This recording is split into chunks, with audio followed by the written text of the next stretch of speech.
بسم اللہ الرحمن الرحیم اللہم صلی علی محمد وعلی آل محمد۔ السلام علیکم ورحمۃ اللہ۔ تمام تعریفیں اللہ رب العالمین کے لیے جو تمام جہانوں کے پروردگار ہیں۔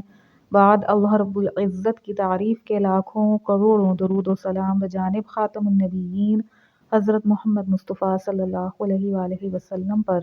اللہ رب العالمین کا بہت بڑا کرم ہے کہ انہوں نے ہمیں اپنے محبوب خاتم النبیین حضرت محمد مصطفیٰ صلی اللہ علیہ وآلہ وسلم کا امتی بنایا۔ کتاب خوشبوئے صلاۃ و سلام، مصنف حافظ محسن خان۔ ایک ترک مسلمان مسجد نبوی شریف کے احاطے میں کھڑے ہو کر اپنا آنکھوں دیکھا واقعہ بیان کر رہا تھا کہ میں وہاں کھڑا دیکھ رہا تھا کہ 4 پولیس والے کسی کا انتظار کر رہے ہیں۔ پھر ایک شخص نمودار ہوا تو پولیس والوں نے بھاگ کر اسے قابو کر لیا اور اس کے ہاتھ جکڑ لیے۔ نوجوان نے کہا، مجھے دعا اور توسل کی اجازت دے دو، میری بات سن لو، میں کوئی بھکاری نہیں ہوں، نہ چور ہوں۔ پھر وہ جوان چیخنے لگا۔ میں نے اسے دیکھا تو ایسا لگا جیسے میں اسے جانتا ہوں۔ میں بتاتا ہوں کہ میں نے اسے کیسے پہچانا۔ دراصل میں نے اسے کتنی ہی دفعہ بارگاہ رسالت صلی اللہ علیہ وآلہ وسلم میں روتے ہوئے دیکھا تھا۔ ایک البانوی نوجوان تھا جس کی عمر 35 یا 36 سال کے درمیان تھی۔ اس کے سنہری بال اور ہلکی سی داڑھی تھی۔ میں نے پولیس والوں سے کہا، جب اس کا کوئی جرم نہیں ہے تو تم اس کے ساتھ ایسا کیوں کر رہے ہو؟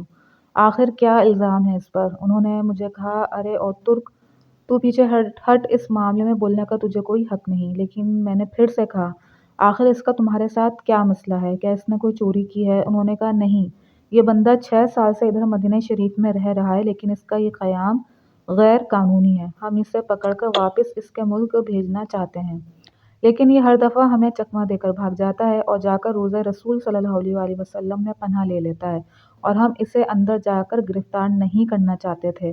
میں نے پوچھا، تو اب اس کے ساتھ کیا کرو گے؟ کہنے لگے، ہم اسے پکڑ کر جہاز پر بٹھائیں گے اور واپس البانیہ بھیج دیں گے۔ نوجوان مسلسل روئے جا رہا تھا اور کہہ رہا تھا، کیا ہو جائے گا اگر تم مجھے چھوڑ دو گے تو؟ دیکھو، میں کوئی چور نہیں ہوں، میں کسی سے بھیک نہیں مانگتا، میں تو ادھر بس محبت رسول صلی اللہ علیہ وآلہ وسلم میں رہ رہا ہوں۔ پولیس والوں نے کہا، نہیں، ایسا جائز نہیں۔ نوجوان نے کہا، اچھا، مجھے ذرا آرام سے رسول صلی اللہ علیہ وآلہ وسلم سے ایک عرض کر لینے دو۔ پھر نوجوان نے اپنا منہ گنبد خضرا کی طرف کر لیا۔ پولیس والوں نے کہا، چل، کہہ جو کہنا ہے۔ تو نوجوان نے گنبد خضرا کی طرف دیکھا اور جو کچھ عربی میں کہا میں نے سمجھ لیا۔ وہ نوجوان کہہ رہا تھا، یا رسول اللہ صلی اللہ علیہ وآلہ وسلم، کیا ہمارے درمیان اتفاق نہیں ہوا تھا؟ کیا میں نے اپنے ماں باپ کو نہیں چھوڑا؟ کیا اپنی دکان بند کر کے اپنا گھر بار نہیں چھوڑا اور یہ عہد کر کے یہاں نہیں آیا تھا کہ آپ کے جوار رحمت میں رہا کروں گا؟ حضور صلی اللہ علیہ وآلہ وسلم، اب دیکھ لیجئے، یہ مجھے ایسا کرنے سے منع کر رہے ہیں۔ یا رسول اللہ صلی اللہ علیہ وآلہ وسلم، یا رسول اللہ صلی اللہ علیہ وآلہ وسلم، آپ مداخلت کیوں نہیں فرماتے؟ یا رسول اللہ صلی اللہ علیہ وآلہ وسلم، آپ مداخلت کیوں نہیں فرماتے؟ اتنے میں نوجوان بے حال ہونے لگا تو پولیس والوں نے ذرا ڈھیل دی اور نوجوان نیچے گر گیا۔ ایک پولیس والے نے اسے ٹھڈا مارتے ہوئے کہا، او دھوکے باز، اٹھ! لیکن نوجوان نے کوئی رد عمل ظاہر نہ کیا۔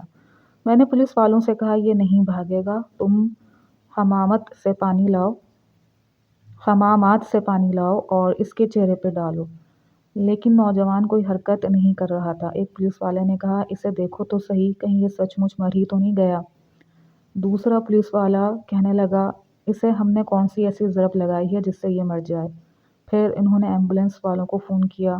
وہ ادھر سامنے والے 7 نمبر گیٹ سے ایک ایمبولینس لے آئے۔ انہوں نے نوجوان کی شہرک پہ ہاتھ رکھ کر حرکت نوٹ کی اور نبض چیک کی تو کہنے لگے، اسے تو مرے ہوئے 15 منٹ گزر چکے ہیں۔ اب پولیس والے جیسے مجرم ہوں نیچے بیٹھ گئے اور رونے لگے۔ وہ منظر بھی دیکھنے والا تھا۔ ان میں سے ایک تو اپنے دونوں زانوں پر ہاتھ مارتے ہوئے کہتا تھا، ہائے، ہمارے ہاتھ کیوں نہ ٹوٹ گئے، کاش ہمیں معلوم ہوتا کہ اسے رسول اللہ صلی اللہ علیہ وآلہ وسلم سے اتنی شدید محبت ہے، ہائے ہمارے ہاتھ کیوں نہ ٹوٹ گئے۔ اس کے بعد ایمبولینس والوں نے اسے وہاں سے اٹھا لیا اور جنت البقیع کی طرف تجہیز اور تکفین والے حصے میں لے گئے۔